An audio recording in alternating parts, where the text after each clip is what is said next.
Tomorrow is the International Day for the Remembrance of the Victims of Slavery and the Transatlantic Slave Trade.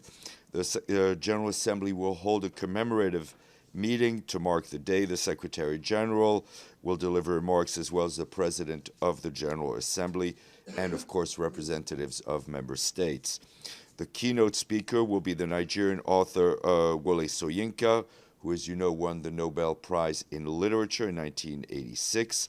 The youth speakers will be the Nigerian-American youth poet Salome Agbaroji, the seventh U.S. Youth Poet Laureate. The event, of course, will be streamed on UN Web TV. Also tomorrow, Geir Pedersen, our special envoy for Syria, will be briefing the Security Council on Syria, and he has told us he will be at the stakeout to take your questions afterwards. But before that, at 11 a.m., there'll be a briefing here by the G20 Sherpa, Zane Danger, who will be briefing you on South Africa's G20 presidency's priorities. That's at 11 a.m. This morning, you heard the Secretary General speak to the Security Council during a special session on UN peace operations. He reminded Council members that UN peace operations safeguard people and communities in some of the most desperate places on earth, adding that they represent a critical tool for the Council's disposal to maintain international peace and security. At their best, he said, they show how, when the UN comes together to address challenges, the burden is diminished on individual countries. But Mr. Guterres added that peace operations face serious barriers that demand new approaches. The Secretary General said the work is now underway to review all forms of peace operations as requested by member states in the recently adopted Pact for the Future. He said the review will build on the analysis presented in the new Agenda for Peace and will be informed by the first comprehensive study of the history of special political missions in the 80 years of this organization, and that report will be released soon. The review will also help inform efforts through the UN at 80 initiative to find efficiencies and improvements across our work in light of the continued funding challenges we face as an organization. His remarks were, of course, shared with you. And I have an update to share with you on Gaza. As you know, in the past week, Israel carried out devastating strikes on Gaza, claiming the lives of hundreds of civilians, including United Nations personnel, with no humanitarian aid being allowed to enter the Gaza Strip since early March. As a result, the Secretary General has taken the difficult decision to reduce the United Nations footprint in Gaza, even as humanitarian needs soar and our concern over the protection of civilians intensifies. We are not leaving Gaza. I repeat, the United Nations is not leaving Gaza. We remain committed to continuing to provide aid that civilians depend on for their survival and for their protection. More than three weeks ago, the Israeli government cut off the entry of humanitarian aid into Gaza, which is the longest such suspension since October 7, 2023. Israeli officials have indicated that they intend to continue their military activities in Gaza. Based on the information that is currently available, the strikes hitting a UN compound in Deir el-Bala on March 19th were caused by an Israeli tank shell.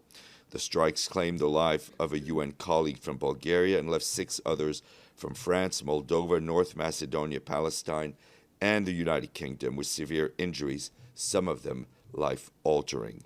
The location of this UN compound was well known to all the parties in the conflict, and I reiterate that all parties to the conflict are bound by international law to protect the inviolability of United Nations premises. Without this, our colleagues face intolerable risks as they work to save the lives of civilians. The Secretary General strongly condemns these strikes and demands a full, thorough, and independent investigation into this incident. All parties must comply fully with international law at all times. Civilians must be respected and they must be protected. The denial of life-saving aid must end. The hostages must be released immediately and unconditionally. All states must use their leverage to stop the conflict and ensure respect for international law by applying diplomatic and economic pressures and combating impunity. The Secretary General renews his urgent call for the restoration of the ceasefire to bring an end to the anguish. And just to give you a bit more granularity on the situation on the ground in Gaza, Tom Fletcher, our emergency relief coordinator, said today that he continues to receive horrific reports from Gaza of more health workers, ambulances, and hospitals attacked as they tried to save survivors. Mr. Fletcher said, "We all must demand that hospitals and medics must not be targeted." Yesterday in southern Gaza, several casualties were reported after the surgical department of Nasser Medical Complex was hit and caught fire. In Rafah, ambulances were reportedly hit yesterday in Tal al-Sultan, resulting in several casualties. The Palestinian Red Crescent Society said 4 of its ambulances were targeted, as well as 10 team members carrying out humanitarian work. They say communications with the team has been completely lost for 30 hours, and at this point their fate remains unknown. As hostilities continue across Gaza, the Office for the Coordination of Humanitarian Affairs tells us that we and our humanitarian partners continue to face constraints in an effort to provide health services. Yesterday, our partners called for the entry of additional emergency medical teams into Gaza to help health workers already on the ground who are exhausted and, of course, overwhelmed. OCHA reports that the crossings have remained closed for cargo since March 2nd, with reports that prices of goods and commodities continue to rise. Yesterday's UNRWA's Commissioner General Philippe Lazzarini warned that every day without food inches Gaza closer to an acute hunger crisis. Yesterday, Israeli authorities also issued a new evacuation order in Rafah, covering about 2% of the Strip and affecting 5 neighborhoods. With this latest directive, the overall area designed for the evacuation of the past week covers an estimated 14% of the Gaza Strip, along with vast no-go zones along the borders and the Netzarim corridor. UNRWA estimates that 124,000 people have been newly displaced in just days. Many have moved on foot towards Mawasi area along one evacuation route, with large numbers of people reportedly seeking shelter at hospitals.